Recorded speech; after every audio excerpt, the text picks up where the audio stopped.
बिस्मिल्लाहिर्रहमानिर्रहीम। अस्सलाम वालेकुम नाज़रीन, आप देख रहे हैं प्रोग्राम कड़वी बात और मैं हूं ज़ुल्फ़िकार बेर। नाज़रीन, पूरी दुनिया की महज़ब हुकूमतें सबसे ज़्यादा जिस चीज़ पर इन्वेस्ट करती हैं वो तालीम का मैदान है, क्योंकि उनको पता है कि ह्यूमन रिसोर्स पर जितना खर्च किया गया इतना ही उनके मुल्क और कौम के मुफाद में है। लेकिन पाकिस्तान में गंगा हमेशा उल्टी बहती है। यहाँ पर जिस जगह या जिस फील्ड में ज़्यादा इन्वेस्ट करना चाहिए वहाँ पर रिवर्स गेयर लगा दिया जाता है। अब एजुकेशन को ही ले लीजिए, ताज़ा तरीन खबर यही आ रही है कि वफाकी हुकूमत ने HEC के बजट में अचानक बड़ी खातर खा कमी कर दी है। यानी 65 अरब रुपए पहले सालाना मुख्तस किए जाते थे, और ये सिर्फ फेडरल एरिया के यूनिवर्सिटी के लिए नहीं थे, बल्कि इसके साथ साथ जो मुख्तलिफ सूबों में यूनिवर्सिटियाँ हैं उनकी भी मामनत की जाती थी।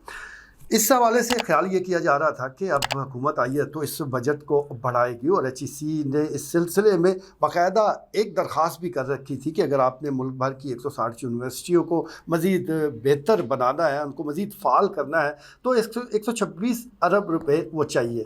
हुकूमत ने कहा इंतज़ार कीजिए, अभी आपको वो झटका देंगे कि सब कुछ आपको भूल जाएगा। उन्होंने बजाय इसके कि 65 अरब रुपए से बजट को बढ़ाते, उन्होंने कम करके 2024-25 के लिए सिर्फ 25 अरब रुपए वो मुख्तस करने का फ़ैसला किया है। उसका बाज़ाब्ता नोटिफिकेशन भी जारी कर दिया है। ये बचत की गई है कि अब सिर्फ़ और सिर्फ फेडरल एरिया की जो यूनिवर्सिटियाँ हैं उनकी मामनत दी जाएगी। अब सूबे जाने, उनका काम जाने। अब ये सारा जो बोझ है, जितनी भी यूनिवर्सिटियाँ और ख़ास तौर पर जो नई बनने वाली यूनिवर्सिटियाँ हैं, ये सारा बोझ उन पर आएगा। अब सूबे अपने इन यूनिवर्सिटियों के लिए कितना बजट रख सकते हैं, वो कितना बढ़ाएंगे। ज़ाहिर है वफाक ने अगर एकदम से इतनी कमी कर दी है तो फिर ये बोझ तो हर तरफ वो आएगा और इसका सामना करना वो नामुमकिन हो जाएगा। एक तरफ तो सूरत हाल ये बनती है कि एजुकेशन का एक जो सबसे अहम शोबा है उसको मुसलसल नज़रअंदाज किया जा रहा है। आप सुबह पंजाबी की बात कर लीजिए, आपके इल्म में है कि प्राइमरी सतह के तकरीबन तमाम जो स्कूल है उनको निजी शोबे के हवाले किया जा रहा है। इब्तदाई तौर पर तो उन स्कूल की बारी आई है जहाँ पर जो तलबा हैं उनकी तादाद बहुत कम है या टीचर मौजूद नहीं है। चले, यहाँ तक तो मामला समझ आता है और बड़ी अच्छी बात है अगर सही तरीके से इनकी निजीकारी कर दी जाए। लेकिन मनसूबा ये है कि इस चीज़ को यहाँ रोका नहीं जाएगा, बल्कि आहिस्ता आहिस्ता इसको मज़ीद बढ़ाया जाएगा। इसका मतलब साफ़ है कि अब अगले सालों में प्राइमरी सतह का कोई स्कूल वो पूरे पंजाब में नया नहीं बनाया जाएगा, बल्कि पुराने जो मौजूद है उसको भी निजी शोबे के हवाले कर दिया जाएगा। यहाँ से भी हुकूमत ने अपना जो हाथ है वो निकाल लिया है और लोगों को निजी शोबे के हवाले करने की इब्तदा कर दिया है। इसी तरह देखा जाए तो जिस तरह की सूरत हाल हमारे सामने मौजूद है कि हम मुसलसल तालीम पर कट लगा रहे हैं, हालांकि और बहुत सारे ऐसे काम हैं कि हम वहाँ पर कट लगाएं तो शायद हमें इतना फ़र्क ना पड़े। लेकिन क्योंकि सियासत हो रही है, सियासत करती हैं सियासी हुकूमतें, हमेशा अपनी सियासी मफाद देखती हैं, तो इसलिए वो फ़ैसले भी सियासी ही करते हैं। अब हम पंजाबी की बात कर लेते हैं। हुकूमत पंजाब ने 10 अरब रुपए मुख्तस कर दिए हैं सोलर एनर्जी के हवाले से, और ये सोलर सिस्टम लगाए जाएंगे उन घरों में जो कि सिर्फ 100 यूनिट का इस्तेमाल करते हैं, उनकी मदद की जाएगी। बज़ाहिर तो ये बड़ी अच्छी बात है, बहुत अप्रिशिएटेबल बात है कि अच्छा हुआ हुकूमत को इन लोगों का ख्याल आया। लेकिन सवाल तो ये उठता है कि ये नौबत क्यों आई, क्यों ज़रूरत पड़ी इन गरीब लोगों को मदद करने की, या इनको सोलर प्लेट्स देने की नौबत क्यों आई? क्योंकि बिजली मुसलसल महंगी हो रही है, बिजली आम आदमी के पहुंच से उसका रेट वो दूर निकलता जा रहा है। अब फिर सवाल उठता है कि ये बिजली महंगी क्यों हो रही है, तो इसका जवाब भी सादा सा है। IPP के जो मंसूबे हैं, जहां आपने जो बिजली ली है उसकी तो कीमत देनी है, जो नहीं खरीदी वो भी देनी है, यानी कैपेसिटी चार्जेस वो पूरे देने हैं। सालाना ये अब 2800 अरब रुपए तक मामला पहुंच गया है। यानी वो प्लांट जो बंद पड़े हैं, जो बिजली पैदा ही नहीं कर रहे, उनके पैसे भी आपने देने हैं। अब एक तरफ तो सूरत-ए-हाल ये है, दावा किया जाता है कि 40,000 मेगावाट से भी ज़्यादा बिजली पैदा करने की सलाहियत हमारे पास मौजूद है और हम कैपेसिटी चार्जेस की मद में ये पैसे दे भी रहे हैं, लेकिन दूसरी तरफ गैर एलानिया लोड शेडिंग जारी है। अब ये बात समझ नहीं आती कि फिर लोड शेडिंग क्यों है, क्योंकि हमारी इस वक्त भी अगर जिस तरह शदीद गर्मी है और पीक पर आपकी डिमांड है, तो 28,000 मेगावाट से ज़्यादा डिमांड तो इस वक्त भी नहीं है।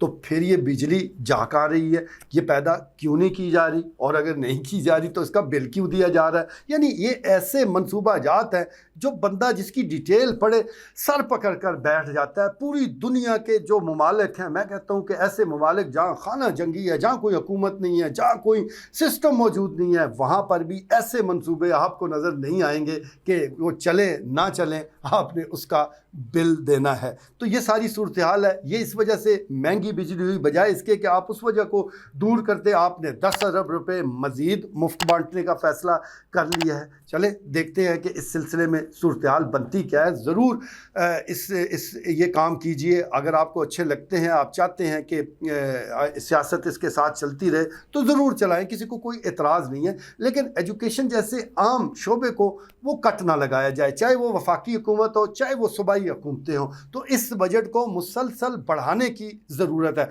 अब देखते हैं कि हुकूमत पंजाब अपने बजट में इस सिलसिले में क्या करती है। चले हम खराज तहसीन पेश करेंगे सिंध गवर्नमेंट को, क्योंकि उसने जो बजट है वो तकरीबन 35 अरब रुपए मुख्तस किया है, यानी वफाक से भी ज़्यादा सूबा सिंध ने मुख्तस कर दिया है। अब यहाँ देखना पड़ेगा कि पंजाब हुकूमत क्या करती है, कितनी बढ़ोतरी लाती है और कितनी ज़्यादा रकम इस अहम मकसद के लिए मुख्तस करती है, क्योंकि हमने सबसे ज़्यादा जो फ़िक्र है वो नई यूनिवर्सिटियों की है, जिसमें चकवाल भी शामिल है। अब यूनिवर्सिटी ऑफ चकवाल बन गई है, गो ये बड़ी खुशाइंद बात है, लेकिन इसका वो कहते हैं कि इस हवाले से जो समरात है वो मिलते मिलते बड़ा टाइम लग जाएगा। अभी ये इब्तदाई साल हैं, अभी तो बहुत कुछ काम किया जा रहा है, अभी बहुत से ऐसे सब्जेक्ट हैं, ऐसे प्रोग्राम हैं जो शुरू ही नहीं हुए। मिसाल के तौर पर मेडिकल के मुतल्लिका 1-2 शोबे हैं जहाँ पर वो एडमिशन किए जा रहे हैं, लेकिन बहुत से अहम शोबे वो एडमिशन हो ही नहीं रही, फैकल्टी मौजूद नहीं है, मुख्तलिफ मसाइल हैं। तो इस वजह से अभी ये इब्तदा है। और दूसरी जो सबसे अफसोसनाक बात मैं यूनिवर्सिटी ऑफ चकवाल से के हवाले से कहना चाहूँगा कि एक जो हमें विल नज़र आनी चाहिए थी, जो जोश और जज्बा नज़र आना चाहिए था, वो नज़र नहीं आता। यूनिवर्सिटी के अंदर के मामलात वो मुख्तलिफ धड़ों में हैं, धड़ों की क़यादत की जा रही है, धड़ों की सियासत हो रही है। ये सुनकर, ये देख कर बहुत अफसोस होता है। और इस सिलसिले में ये सारी सूरत हाल इसलिए भी बड़ी अहम है और बड़ी इसमें जो सबसे बड़ा नुक्ता है वो यही है कि जब भी एडमिनिस्ट्रेशन कमज़ोर होगी, जब भी सिस्टम का जो सरबराह है वो कमज़ोर होगा, तो फिर इसी किस्म के मामलात बनते हैं, ग्रुप बन जाते हैं, उनके आगे ग्रुप के सरबराह होते हैं और फिर वो अपनी सियासत करते हैं। तो ये सियासत इस यूनिवर्सिटी ऑफ चकवाल के हवाले से बहुत नुकसान पहुंचा रही है। खुदा के लिए इसको ख़त्म किया जाए। इसके साथ साथ हमने गुज़िश्ता दिनों देखा कि एक स्कैंडल सामने आया था, फिर जिसमें बड़ी बड़ी बातें की गई थी और इस हवाले से मुख्तलिफ दरख्वास्तें भी आई थी कि फ़लाँ प्रोफेसर साहब वो मंशियात बेच रहे हैं, फ़लाँ रिश्वत ले रहे हैं।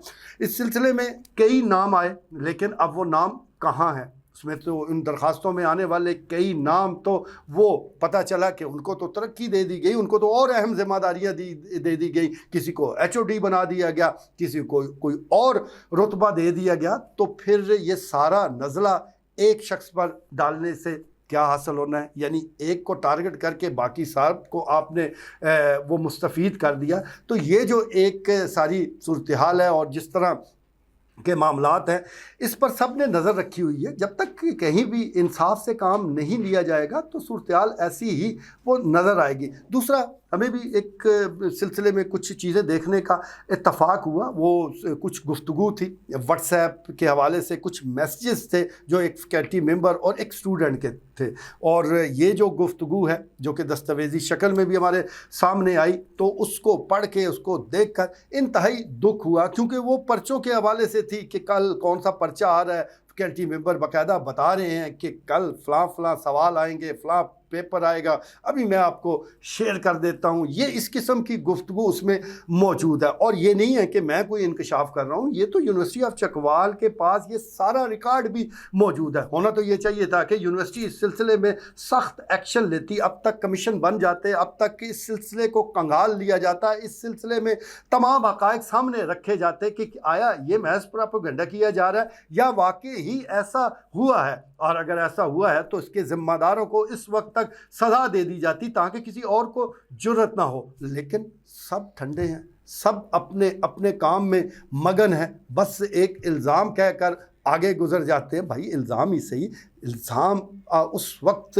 उसको उस पर मोहर लगती है जब किसी तहकीकात के नतीजे में वो वाकई ही इल्ज़ाम ही रहे, वरना हो सकता है उसमें हकीकत हो, तो हकीकत तक पहुंचने के लिए एफर्ट्स की ज़रूरत है। हम यूनिवर्सिटी ऑफ चकवाल के लिए हमेशा इसलिए भी दुआ गो रहते हैं कि बड़ा प्रोजेक्ट है, इसको कभी भी कोई नुकसान पहुंचने का अंदेशा हो या कोई ऐसी बात हो तो दिल धक से रह जाता है। तो तमाम चकवालियों की हमदर्दियाँ अपने इस इदारे के साथ हैं, लेकिन कोई भी ऐसा शख्स या अशखास अगर वो इसकी रेपुटेशन को ख़राब करने की कोशिश करेंगे, अगर वो यहाँ पर इस किस्म के काम करेंगे कि जो कि इस यूनिवर्सिटी ऑफ चकवाल के हवाले से बेहतर नहीं है, इसकी रेपो को लेकर बेहतर नहीं है, तो फिर चकवाली आवाज़ नहीं उठाएंगे तो कौन उठाएगा। तो हम यही दुआ भी कर सकते हैं, यही दरख्वास्त भी कर सकते हैं कि खुदा के लिए इस अहम काम को समझिए। ये अभी कोई दरख्त नहीं बना यूनिवर्सिटी ऑफ चकवाल, ये महज पौधा है। इसको तनावर दरख्त बनाना है